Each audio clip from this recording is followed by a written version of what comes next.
Join Doctors Savanah Craig and Ronnetta Sartor as we navigate life beyond graduation. Real conversations about forging our own paths in our early years in our careers. There's a reason it's called practicing dentistry. All right, welcome back to another episode of Beyond Graduation. I am Savanah Craig, and with me as always, it's Ronnetta. Happy to be back. What are we talking about this week? So this week is a fun week. This is our life update episode. So it's been maybe about a year since our last episode. To jog some of y'all's memory, the last time we recorded this, I was about a year into practice ownership and had just started my journey with the Dawson Academy's mini residency. And Savanah had just joined her private practice back in Ohio after leaving residency and was a few months in at that point. So what has life been like for you since that time? It feels like yesterday for some reason. You know what I mean? Like so much has happened, but also time is crazy. But yeah, so still at the same job, which is awesome. Super happy with how all of that is going. Sedations are rocking and rolling, doing about 4 to 5 a month, which I think is a good number. Taking lots of CE. So I think the biggest chunk of that was Implant Pathways. So we had a lot of implant experience in residency, but I had the opportunity to take the course. My boss felt really strongly about sending me because a couple of the other docs have done pathways. So always good to have us all on the same page in as many ways as possible. So went out to Arizona for a week, had an awesome time, and thankfully people are accepting and implant cases are rolling. A lot of the cases that I extracted and grafted sort of in the beginning of practice are now ready for implants. So sometimes you just have to be patient and wait it out, but we're rocking and rolling and having a great time. That's great. What about you? Oh man, it's been a whirlwind, but a lot of things have happened. So in May of this year, 2024, I finished the residency, the mini residency with the Dawson Academy. So it's completely shaped and changed the way that I practice. And just from our new patient intake, all the way to treatment planning, it's just kind of opened my eyes to looking at teeth and what's happening around the teeth and how the body, relates to the teeth, and just being a more comprehensive type dentist and having a lot more discussions and conversations with patients of how their health impacts their teeth and vice versa, and being an advocate for them to not only treat what's wrong with their teeth, but treat what's wrong if they have any other health or systemic type ailments. So that has been really rewarding for me, to kind of look at the patient beyond the teeth. And it's not to say that I didn't do it before, but I think I'm more intentional about it now. Kind of like a more like a framework to work within. Right. I have a system and a process that I go through with every patient, so that every time I talk to someone, it's the same thoughts that come to head, same checklists, and all of those things. I'm also into the second year of being a practice owner, and that's been pretty cool to see all of the processes and systems come together and kind of starting to see it run like a well-oiled machine. Um, and Savanah and I were laughing before we got on because I have a veggie tale to talk about, as you all know. I love to garden, and I had an experience in my garden recently that I thought parallel to dentistry, but also parallel to life. And a couple of years ago, I decided that since I love asparagus so much, I would try to grow it. And asparagus is one of those plants that takes quite a while to grow. So I was outside, pruning my plants and, doing what I do out there and just having a good time. And, something told me to look down. And I looked down, and after 2+ years, I see my first asparagus spears coming through the ground. And I told Savannah, I was like, I had a epiphany. I had an aha moment while I'm in my garden. And I'm like, wow, what are the odds that like I'm finally feeling like, I'm getting the hang of practice ownership, and, everything is working together, the processes, the systems, and the people in my office. And, you know, it's moving on its trajectory. And it's just like gardening, and dentistry can be just like life too, where you plant the seeds and you water and you water and you water, and then you prune things a bit and get rid of some stuff, and you keep adding the fertilizer and you keep watering. And then you look up one day after doing all those things, and you realize that the harvest is here, and everything that you've worked towards, everything that your team has worked towards is right on the horizon. And so we laughed about it, but I was like, I mean, this might be why I love gardening so much, because, beautiful things come about, and it's just the beauty of the process too. And sometimes the process is not beautiful. It's not pretty. Like I'm out there. I don't take pictures in my garden because I'm like sweaty and and nasty, and The I hard take work, right, the hard work. And I know as dentists, a lot of you feel that same way when you're in a hustle and bustle of the week, and you're having team meetings and doing all those things to like elevate the practice so that you can help elevate patient care. Um, so that's my veggie tale, guys, and I hope you like it. Someday, you get to see the fruits of your labor in your garden and in your practice. I think that's awesome. That's awesome. Yeah, you're doing so many crazy cool things, not just practice ownership. You've got some extra letters after your name now with ACD. Yes, which is exciting. That's been an amazing experience. And it's almost, I'm going back to my garden. I'm going back to my veggie tale, Savanah. Bring it back. Bring it back. But I'm going back to that because, while you're doing the hard work, you don't realize who might be looking at you and seeing you. And I didn't even know I was being nominated. So it's an honor to even be in a name and be a member or fellow of the Academy of the College of Dentists. And so I'm just grateful.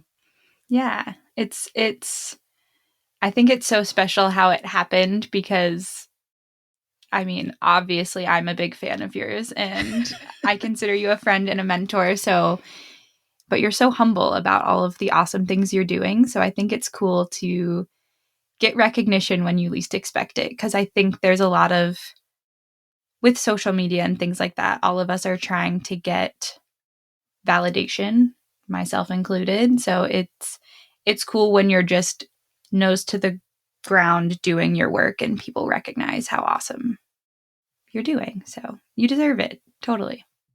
Thank you. I appreciate it. Always. I appreciate it. Also tell the people you've been doing some of the awesome coaching at Ignite with the practice. How has that been going for your team and you? That's been awesome. So when I was telling my VeggieTale story or my VeggieTale, pretty much I talked about the systems and the process and the people. I have been fortunate to have the people. And so we've spent some time working on getting the systems where they should be and our processes where they should be. And now the three are working hand in hand and it just works.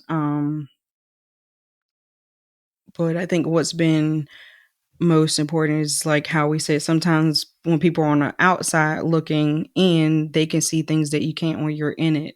And Mm-hmm. so it's been amazing to have a team that helps coach you who are on the outside and they're like, okay, well, have you thought about doing this? And it can be something as simple as like the other day we were talking there, we're like, well, why don't you like have your practice management bridge like rectangle health on an iPad? So like if a patient has to go out or do something like that, you could just have them pay on an iPad. And I'm like, well, we have an iPad and we're paying for rectangle health, but I didn't think to like put it on the iPad and just Yeah. make that one a level of convenience, not only for the patient, but for our team Yeah. to just make it easier. So it's been amazing. So anyone out there that's struggling with, you know, finding the right people for your team, finding the right processes and solidifying it, but more importantly for processes and systems like holding people and yourself to accountable to those systems and processes, definitely check out IgniteDDS's coaching. If you're interested, you can always reach out to me. I'm more than happy to let you know about my experiences and chat with you one on one about your experiences as well. That's awesome.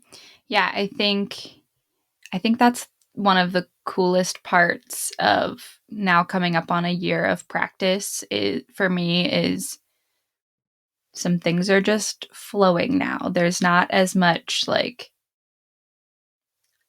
there's always going to be new things that you're like I don't know what's going on here, but 90% of the things I've seen it before. I know how to there's less uh new stuff now.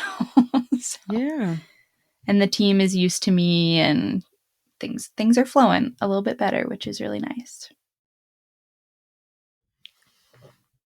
that's awesome. So what's on the horizon? Oh What's boy.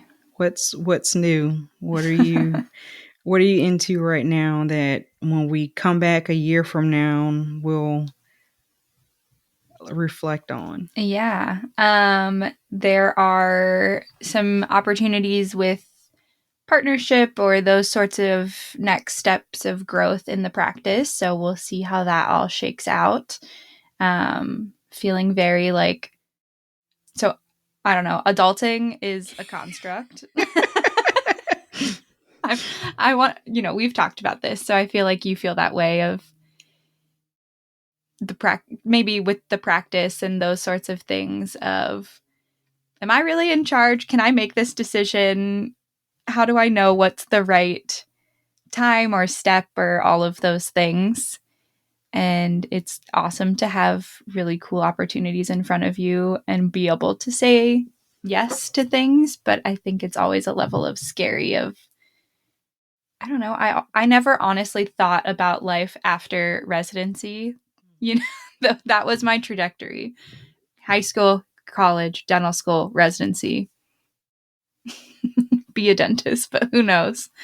So it's exciting and scary to get to make those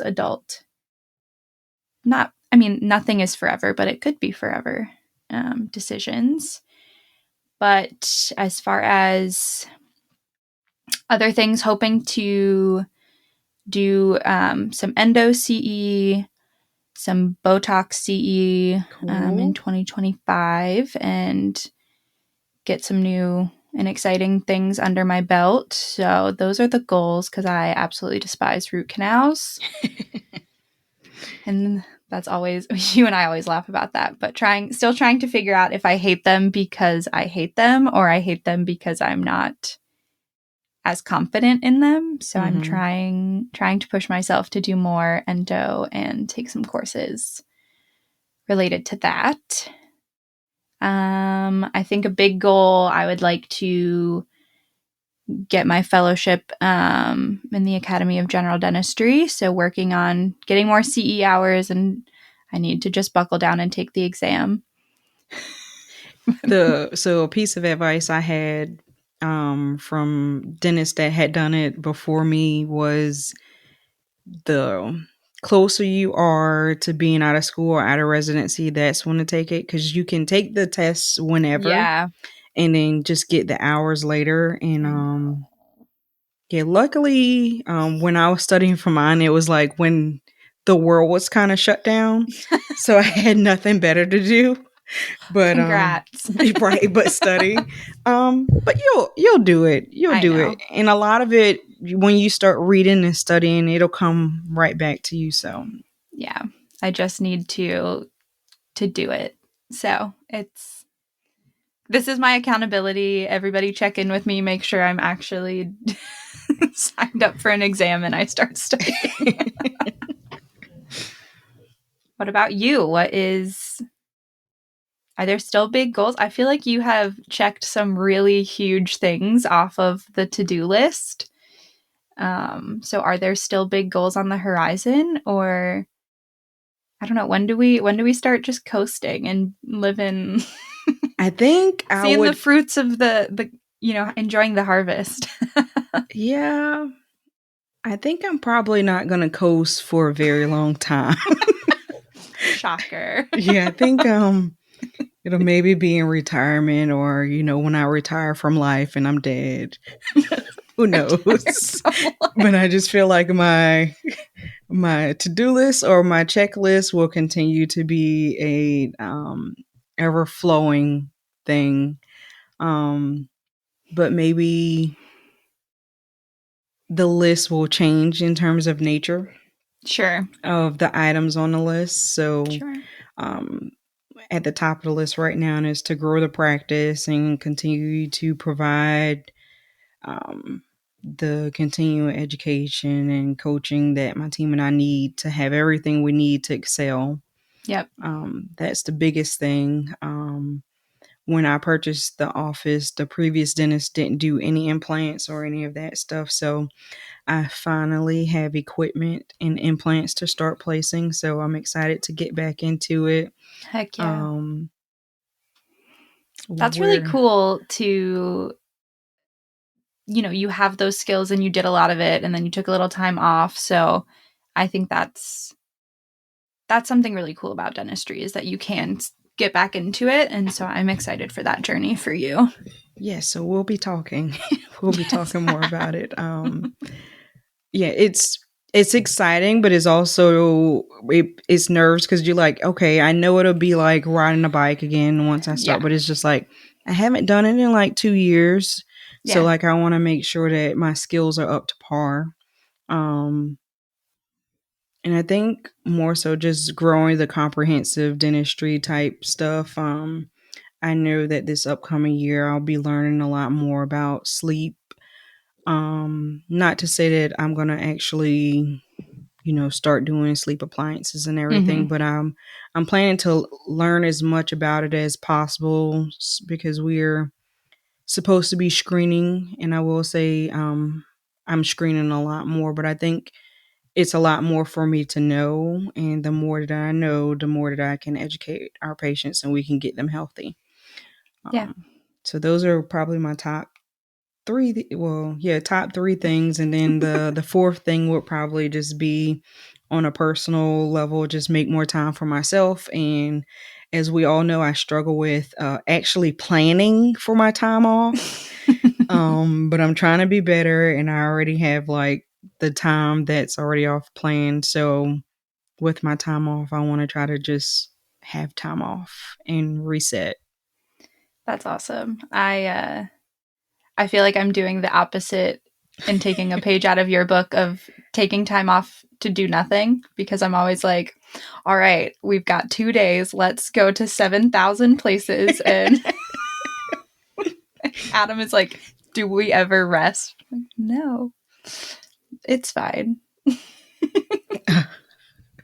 Or I'm guilty of like, so this endo course is like in Santa Barbara or something. I'm like, well, we can go and we can do California and Adam can come. And he's like, just chill out. But I have no chill. I was gonna say you heard my story about Disney and FAGD I and know. needing a vacation when I came back. So yeah, I did not learn from your mistakes. I got to make that mistake on my own, apparently. It's okay. I'm here to support you once you do. When I say, you told me so, and I understand now. It's okay. We all have to do it, right? Yes. Yeah. See, this is the other side of mentorship. You can learn from their mistakes, or you can make the same mistake and then have somebody to commiserate with. All right, folks. Well, let us know what is new in your life since season 1 and what you are looking forward to, what cool CE you're taking, what good self-help books you're reading, all of those things that we love, and we will catch y'all soon. Thank you for joining us for this episode of Beyond Graduation. If you enjoyed this week's episode, be sure to share it with a friend. Connect with us on social media, Savanah Craig, DDS, and Dr._Sartor. And remember, you are not alone on this journey. This episode was sponsored by the Dental Residency Guide and the Beyond Graduation ebooks. These ebooks can be found at IgniteDDS.com/ebooks. Thank you so much for listening to Beyond Graduation, brought to you by IgniteDDS and Future Dentists.